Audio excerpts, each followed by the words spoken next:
Hello everyone, the হিন্দুর Bangla editorial ডিসকাশনে সবাইকে welcome. আজ দুটো আর্টিকেল পড়বো। প্রথমে একটা নিউজ পড়বো, নিউজের বেসড একটা আর্টিকেল আছে সেটা পড়বো, ঠিক আছে? দেখো, এই নিউজটা পাবলিশ হয়েছিল মে মাসের শেষের দিকে। তাতে কি বলা হয়েছিল, ইন্ডিয়াতে অ্যাকচুয়ালি এই মুহূর্তে একটাই এয়ারক্রাফট ক্যারিয়ার আছে, ঠিক আছে? এয়ারক্রাফট ক্যারিয়ার মানে যেগুলো সমুদ্রে থাকে, অথচ এখান থেকে ছোটো ছোটো যে এয়ারক্রাফটগুলো, যুদ্ধ বিমানগুলো এখান থেকে টেক অফ করতে পারে, ল্যান্ড করতে পারে। তো এটা একটা মোটামুটি প্ল্যাটফর্মের কাজ করে, একটা বড় শিপ যেটা সমুদ্রে প্ল্যাটফর্মের মতো কাজ করে এয়ারক্রাফটগুলোর জন্য। তো এগুলোকে এয়ারক্রাফট ক্যারিয়ার বলা হয়। ইন্ডিয়ার কাছে এই মুহূর্তে একটা এয়ারক্রাফট আছে, সেটা হচ্ছে আইএনএস বিক্রমাদিত্য। এটা ইন্ডিয়া রাশিয়া থেকে নিয়ে এটাকে মডিফাই করেছে। অরিজিনালি এটার নাম ছিল বাকু, শিপটার নাম ছিল বাকু। সেটাকে চেঞ্জ করে, মডিফাই করে এখন তার নাম দেওয়া আছে আইএনএস বিক্রমাদিত্য। তো এই মুহূর্তে ইন্ডিয়ার কাছে একটাই রয়েছে। সেকেন্ড হচ্ছে ইন্ডিজিনাসলি ডেভেলপ করা হচ্ছে, দেশীয়ভাবে তৈরি করা হচ্ছে, সেটার নাম হচ্ছে আইএনএস বিক্রান্ত। আর থার্ড যেটার কথা বলা হচ্ছে সেটা হচ্ছে আইএনএস বিশাল। থার্ড প্রপোজাল দেওয়া হয়েছিল, কিন্তু গভর্নমেন্ট এখন রাজি হচ্ছে না সেটা করতে। সেটাই নিউজ সেটাই বলছে যে ইন্ডিয়ার মিলিটারি অ্যারেঞ্জমেন্ট যা আছে প্রধানত দুটো জায়গায় থাকে। একটা LAC, line of actual control, India চায়নার বর্ডারে, আর LOC, line of control, India পাকিস্তানের বর্ডারে। এখানে আমাদের যত ডিফেন্স সোর্স আছে এইখানেই ম্যাক্সিমাম ইউজ হয়, সেটা হচ্ছে ইন্ডিয়ান আর্মিতে। সুতরাং এই মুহূর্তে আমাদের কি এয়ারক্রাফট ক্যারিয়ারে খরচ করা দরকার? বাজেটারি কনস্ট্রেন্স যেহেতু রয়েছে, যেহেতু এই মুহূর্তে ভারত সরকারের কাছে পয়সার অভাব, সুতরাং এই মুহূর্তে একটা এয়ারক্রাফট কেনার ব্যবস্থা করা হবে কিনা বা তৈরি করার ব্যবস্থা করা হবে কিনা সেটা নিয়ে প্রশ্ন উঠছে। তো রিপোর্ট, যেটা ডিফেন্স রিপোর্ট থেকে যেটা বলা হচ্ছে সেটা বলছে যে ইমিডিয়েট রিকোয়ারমেন্ট আমাদের এখন স্ট্রং আর্মি তৈরি করার। মেনলি একটা স্ট্রং আর্মি তৈরি হবে, তাকে সাপোর্ট করবার জন্য থাকবে একটা স্ট্রং এয়ারফোর্স। নেভিতে কিন্তু সেই মুহূর্তে এখন অত বেশি খরচ না করাই উচিত, রিপোর্ট এটা বলছে, ঠিক আছে? যে এই মুহূর্তে আমাদের কাছে যা ছোট ছোট শিপ আছে সেগুলো দিয়ে যেন নেভি কাজ চালায়। তো বাজেট কাটের জন্য সিডিএস, যে chief of defence and staff, যে মানে তিনটে আমাদের যে সার্ভিস আছে, এয়ারফোর্স, ইন্ডিয়ান আর্মি আর নেভি, তিনজনের যে হেড থাকে তাকে বলা হয় সিডিএস। এই পদটা আগে ছিল না, এখন তৈরি করা হয়েছে। তো CDS, chief of defence staff, আমাদের এখন বিপিন রাওয়াত, জেনারেল বিপিন রাওয়াত। তো এখন বিপিন রাওয়াতেরও কথা হচ্ছে যে এই মুহূর্তে এয়ারক্রাফট ক্যারিয়ারকে, তৃতীয় এয়ারক্রাফট ক্যারিয়ারের কথা যেটা প্রপোজাল দেওয়া হয়েছিল, তাকে এখন প্রায়োরিটি না দেয়া। ইনফ্যাক্ট এই রিপোর্টে আরও বলা হয় যে ইনফ্যাক্ট চায়না পর্যন্ত আগে নিজের মিলিটারিকে স্ট্রং করেছে, তারপর কিন্তু নেভিতে ইনভেস্ট করেছে, ঠিক আছে? আর ফোর্স মডার্নাইজেশন হয়েছিল চায়না 1978-এর পর থেকে। তারা প্রথমে মিলিটারিকে অনেক ফোকাস করেছিল, তারপর কিন্তু তারা গিয়ে নেভি ডেভেলপ করার চেষ্টা করেছে। কিন্তু নেভি নিজের তরফ থেকে বলছে যে না, একটা এয়ারক্রাফট অবশ্যই দরকার, আর 6টা সাবমেরিন অবশ্যই প্রজেক্ট 75 অন্তর্গতে 6টা সাবমেরিন আরও দরকার। কিন্তু ফাইন্যান্স মিনিস্ট্রির তরফ থেকে যেটা জানা যাচ্ছে যে মিলিটারি হেভিলি ডিপেন্ড করে ইম্পোর্টের উপর। মিলিটারি যে সমস্ত জিনিসপত্র, ইকুইপমেন্ট আমাদের হয়, সেগুলো আমরা বাইরে থেকে ইম্পোর্ট করি, আমদানি করি। তো এটা না করে এখন এই মুহূর্তে ইন্ডিজেনাইজেশন মানে দেশীয়ভাবে তৈরি করার উপর ধ্যান দিতে হবে। আর ইমিডিয়েট রিকোয়ারমেন্ট আমাদের এখন কি আছে? আমাদের এখন দরকার বর্ডারগুলোকে মজবুত করা, ইন্ডিয়া পাকিস্তানের সাথে, ইন্ডিয়া চায়নার সাথে। সুতরাং আর্মিতে বেশি ফোকাস করা দরকার। আর এই মুহূর্তে জিও পলিটিক্যাল অ্যাসপিরেশনগুলোকে যদি ছেড়ে দেওয়া হয়, মানে নেভি যদি স্ট্রং হয়, তাহলে ইন্ডিয়ান ওশিয়ান রিজিয়নে আমাদের গ্রিপ একটু মজবুত হবে ইন্ডিয়ার, ঠিক আছে? বা সিলিয়ান কমিউনিকেশন যেগুলো হয়, সিলিয়ান কমিউনিকেশন মানে ইন্ডিয়ার বিভিন্ন অংশ থেকে যে অন্যান্য দেশের যে শিপের যে রাস্তাগুলো, সেগুলো, ঠিক আছে, সেগুলোকে বলা হয় সিলিয়ান কমিউনিকেশন। তো ওগুলোর উপর ভারতের গ্রিপ মজবুত হওয়াটা এই মুহূর্তে টপ প্রায়োরিটি না। ইনফ্যাক্ট যে বড় যে শক্তিগুলো এই মুহূর্তে ইউএস, ইউকে, তারাও কিন্তু সমুদ্রে যত ওয়ারফেয়ার, যুদ্ধবিগ্রহ, নিজের পাওয়ার দেখিয়েছিল কখন? কোল্ড ওয়ারের সময়, কোল্ড ওয়ারের রাতে, যখন ইউএসএসআরের যুদ্ধ চলছিল, মানে ঠান্ডা যুদ্ধ যে সময় চলছিল, সেই সময় নিজের শক্তি প্রদর্শন করবার জন্য ইউএস আর ইউকের মতো দেশগুলো কিন্তু নিজের নেভির শক্তি প্রদর্শন করবার জন্য বড় বড় জাহাজগুলোকে সমুদ্রে প্রদর্শন করত। তার এরকম কোনো কিন্তু খুব একটা ভালো ইউজ নেই। এখন ইন্ডিয়া এই মুহূর্তে দুটো বড় বড় পাওয়ারের সাথে বর্ডার ডিসপিউটে রয়েছে, মানে চায়না আর পাকিস্তানের কথা বলা হচ্ছে। তো এখন ইন্ডিয়ার সেইখানে ফোকাস করা দরকার। আর ফিউচারেরও যদি কথা বলা হয় তাহলে ফিউচারেও যে নেভির ইউজ হবে সেটাও কিন্তু খুব শর্ট অ্যান্ড সুইফট হবে, সেই জন্য এই মুহূর্তে এয়ারক্রাফট ক্যারিয়ারে ধ্যান না দেওয়া উচিত। ইনফ্যাক্ট বলা হচ্ছে যে এয়ারক্রাফট ক্যারিয়ার তো একটা ন্যারোয়ার একটা জিনিস। ওভারঅল নেভির ইউজ কিন্তু খুব ভালোভাবে দুবারই হয়েছিল, 1965 ওয়ারে আর 1971 ওয়ার। তাছাড়া নেভির কিন্তু খুব একটা সেরকম ইউজ দেখা যায়নি, ঠিক আছে। আর নেভিকে বলা হচ্ছে যে 3টি এয়ারক্রাফট ক্যারিয়ার নেভির দরকার।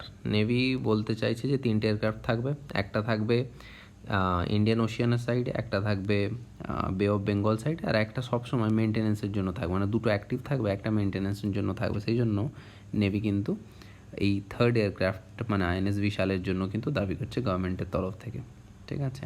আর যে ইন্ডিজিনাসলি বিল্ট এয়ারক্রাফট ক্যারিয়ার হবে IAC-2, মানে টেকনিক্যাল নাম তার IAC-2 আর এমনি নাম দেওয়া হচ্ছে আইএনএস বিশাল, সেটা 65,000 টনের ডিসপ্লেসমেন্ট ক্যাপাসিটিওয়াল হবে। এখন আমাদের কাছে যেটা আছে আইএনএস বিক্রমাদিত্য, সেটা হচ্ছে 45,000 টনের ডিসপ্লেসমেন্ট ক্যাপাসিটির। মানে ডিসপ্লেসমেন্ট ক্যাপাসিটি মানে কতখানি জল অপসারণ করেছে, আর্কিমিডিসের সূত্র তোমরা পড়েছো, মোটামুটি ধরে রাখো যে ওটা ওজনই বলা যেতে পারে যতখানি জলও অপসারণ করে, ঠিক আছে। তো ওই ডিসপ্লেসমেন্ট দিয়ে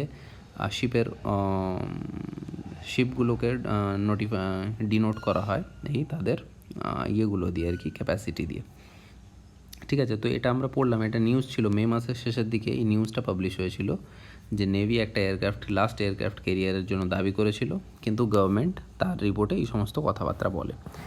এখন আমরা যেটা পড়ব সেটা হলো ফাইটিং সি ব্লাইন্ডনেস। এই আর্টিকেলটা লিখেছেন একজন রিটায়ার্ড নেভি অফিসার। অবশ্যই তার কনসার্ন বুঝতেই পারছো, মানে তার ফরে লিখবে সবসময়, নেভির ফরে। তো আমরা দুটো পয়েন্ট অফ ভিউ আমরা দেখতে পাচ্ছি। তো এনার বক্তব্য হচ্ছে যে 3rd এয়ারক্রাফটকে এখন বাজেটারি কনস্ট্রেনের জন্য, যেহেতু টাকা পয়সা নেই গভর্নমেন্টের কাছে, এখন এটাকে আটকে দেওয়া হচ্ছে, এটা কিন্তু কাউন্টার প্রোডাক্টিভ হতে পারে, মানে বিফল হয়ে যেতে পারে। ফিউচারে আমাদের কিন্তু নানান রকমের সমস্যার সৃষ্টি হতে পারে, ঠিক আছে।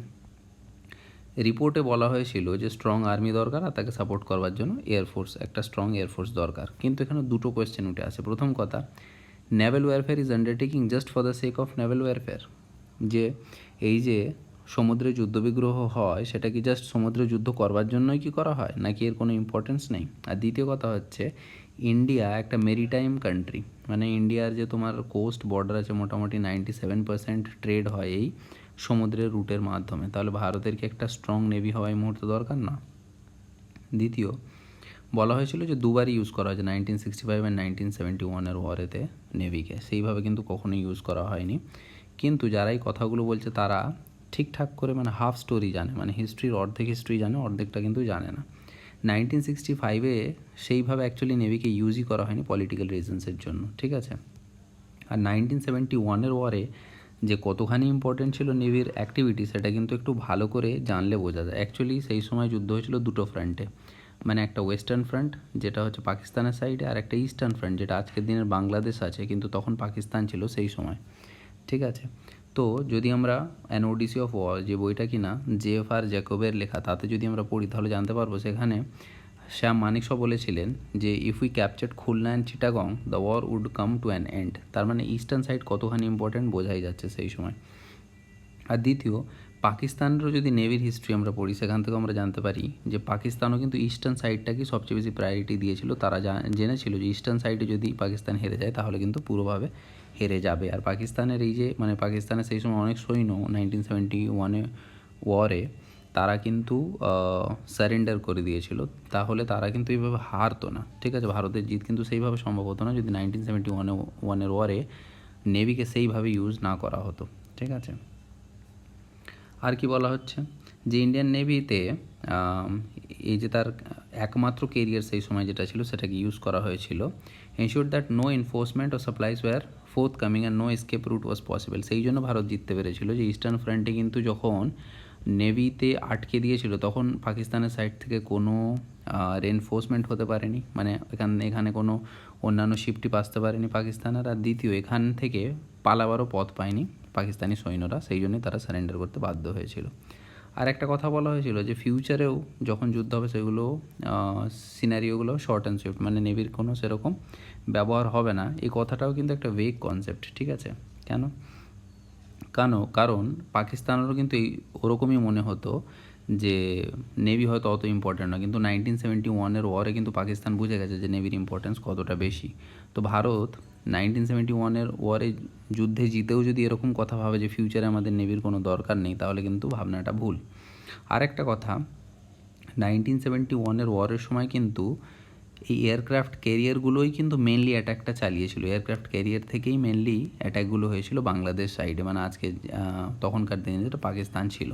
সেই সময় কিন্তু এয়ারফোর্স সেইভাবে কাজ করতে পারেনি, এয়ারফোর্স রিকোয়েস্ট করেছিল, নেভি অ্যাটাক করেছিল, ঠিক আছে? এখানে নেভির ইম্পর্টেন্সের কথা বলা হচ্ছে অ্যাকচুয়ালি।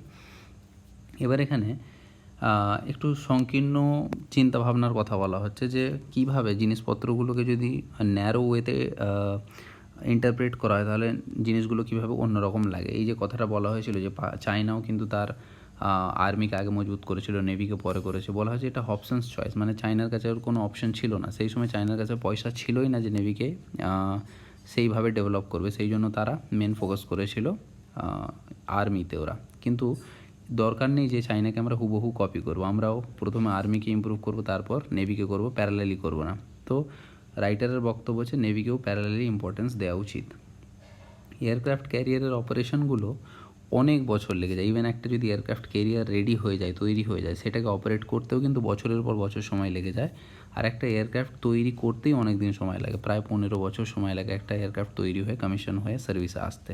তো সেই জন্য বলা হচ্ছে যে এই সময় যদি জিনিসটাকে অ্যাপ্লাই না করে দেওয়া হয়, তাহলে কিন্তু যখন অ্যাকচুয়ালি ভারতের দরকার পড়বে নেভিতে একটা ভালো এয়ারক্রাফট ক্যারিয়ার, তখন কিন্তু সেটা মজবুত মানে একটা মজুদ থাকবে না সেই সময়।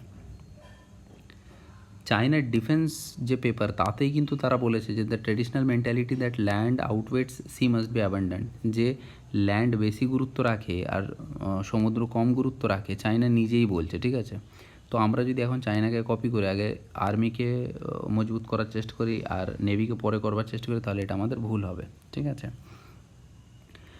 আর এই যে বাজেটারি কনসার্নের কথা বলা হচ্ছে যে এই সময় পয়সা নেই, সুতরাং এয়ারক্রাফট ক্যারিয়ারের তৈরির যে পদ্ধতি সেগুলোকে বাধাপ্রাপ্ত করা হোক। কিন্তু দেখো, এটা ইন্ডিজিনাসলি বিল্ড হবে, ঠিক আছে? এটা আমরা বাইরে থেকে ইম্পোর্ট করছি না, আমরা কিনছি। তো যখন কিনছি, তো তার নানান রকমের যে স্পেয়ার পার্টসগুলো সেগুলো কিন্তু এমএসএমইরা সাপ্লাই করবে। তো ওভারঅল যদি দেখা যায়, তাহলে কিন্তু সাপ্লাই চেনের মাধ্যমে ছোট ছোট অনেক কোম্পানি ইকোনমিক অ্যাক্টিভিটি কিন্তু তাদের বাড়বে। আর ইনফ্যাক্ট ইকোনমির জন্য এটা ভালো যদি অল্প পরিমাণ এটাকে বন্ধ না করে ধীরে ধীরে কাজটা চালানো যায় এয়ারক্রাফট তৈরি করানোর, ঠিক আছে? তো বলা হচ্ছে যে carriers being required only for global power is debatable. শুধুমাত্র যে এয়ারক্রাফট ক্যারিয়ারটা এই জন্য যে নিজের শক্তি প্রদর্শন করবার জন্য, এটা কিন্তু না। একটা ভালো এয়ারক্রাফট ক্যারিয়ার থাকলে ইন্ডিয়ান নেভি মজবুত হবে পরবর্তীকালে। মানে এখন যদি এয়ারক্রাফট ক্যারিয়ার তৈরির প্রকল্পটা আমরা জাস্ট এখন টেবল করি, তাহলে কিন্তু আস্তে তৈরি করতে 15 বছর সময় লেগে যাবে। আর একটা লং টার্মের জন্য এই সময় কিন্তু ভালো, মানে একটা নেভি, মজবুত নেভি আমরা পাবো ফিউচারে। তো টোটালি কথাটাকে ডিসকাস করা হলো। সেটা বলছে যে কোভিড-19 বাজেট ইস্যুর জন্য থার্ড এয়ারক্রাফট ক্যারিয়ারের কাজকর্মগুলো বন্ধ করা উচিত নয়। এটাই গভর্নমেন্টের কাছে রাইটারের একটা রিকোয়েস্ট বলা যেতে পারে। তো এটাই ছিল আজকের আমাদের ডিসকাশন। ভালো লাগলে লাইক দেবে, কমেন্টস বক্সে সাজেশন দিও, প্লিজ শেয়ার, আর প্রথমবার এসে থাকলে সাবস্ক্রাইব করো। Thank you so much.